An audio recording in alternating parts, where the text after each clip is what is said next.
φρικτά πάθη και των ζωοποιών σταυρών και την εκούσιον ταφήν, σαρκή καταδεξάμενος Χριστός ο αληθινός Θεός ημών, τες πρεσβείες της Παναχράντου και Παναμόμου Αγίας αυτού Μητρός και πάντων των Αγίων, ελεγήσε και σώσε ημάς ως αγαθός φιλάνθρωπος και ελεήμων. Εκάμαμε υπακοή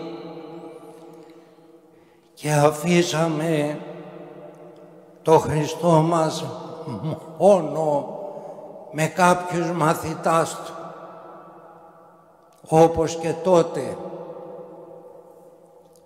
και εξήλθαν με τα μαχαιρών και ξύλων να συλλάβουν τους προσκυνητάς.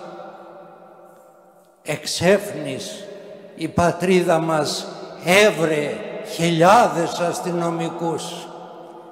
Οι λαθρέοι, οι κακοποιοί, οι φωνευτέ, οι βιαστέ, οι λοποδίτες επίσημοι και ανεπίσημοι κυκλοφορούν ελεύθεροι και οι πιστοί εξετάζονται πού πάνε, τι θέλουνε τέτοια μέρα. Ευτυχώς ευρέθηκε ένας από τον πολιτικό κόσμο. Ένας από τον πολιτικό κόσμο, και αυτός από την πτέρυγα εκείνη που δεν είναι η δεξιά του υψίστου. Ευρέθηκε ένας πολιτικός να πει ότι επιτέλους τη Μεγάλη Παρασκευή αφήστε τον επιτάφιο, μιλήστε λίγο με το συναίσθημά σας, αφήσετε τους εαυτούς σας να δουν από τα μπαλκόνια οι πιστοί, να δούνε τον επιτάφιο.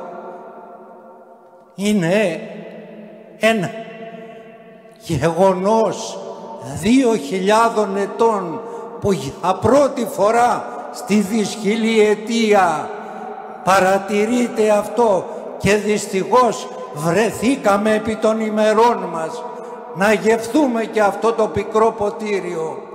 Οι αρχιερείς και οι άρχοντες του λαού συνήχθησαν επί το αυτό, ή να τον Ιησούν φραγγελώσωση, ή να τον Ιησούν φυλακίσωση, ή να τον Ιησούν αποκλείσουν από τους πιστούς του.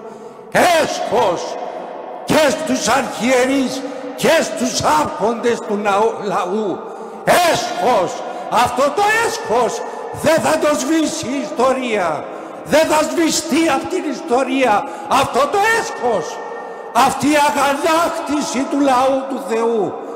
Θα έρθει η οργή και η κατάρα του Θεού στα κεφάλια όλων εκείνων που απεφάσισαν να στερήσουν το σώμα και το αίμα του Κυρίου από τους πιστούς, αρκετοί από τους οποίους έκαναν αγώνα επί 1 έτος με τα επιτίμια τους για να κοινωνήσουν στην Ανάσταση.